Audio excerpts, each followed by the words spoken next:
नमस्कार, आज हामी 60 वर्ष माथिका दाजुभाइहरूका लागि सुरक्षित, सजिलो र प्रभावकारी व्यायाम गर्न गइरहेका छौं। यो 20 मिनेटको सुरक्षित र सजिलो व्यायाम हो। पेट घटाउने, ढाड दुखाइ कम गर्ने, ग्यास र अपच सुधार्ने, गुडा सुरक्षित र बिना मेसिन। घरमै यो व्यायाम बिहान वा साँझ गर्न सक्नुहुन्छ।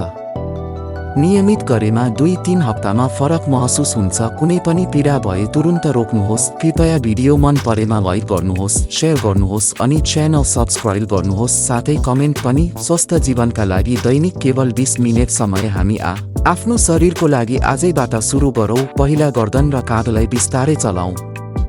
यसले तनाव घटाउँछ र रक्त सञ्चार राम्रो बनाउँछ। अब कम्मर र ढाडका लागि क्याट काउ, ढाड दुखाइ भएकाहरूका लागि यो अत्यन्त उपयोगी हुन्छ। कुर्सीको सहाराले स्क्वाट, गुडालाई दबाव नदिई शरीर बलियो बनाउने व्यायाम। भित्तामा पुश अप, ढाड र काँध सुरक्षित राख्दै शरीरको शक्ति बढाउँछ।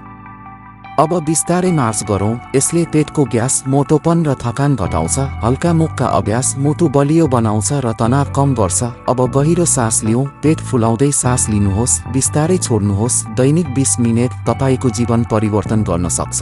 स्वस्थ रहनुहोस्, सक्रिय रहनुहोस्। धन्यवाद।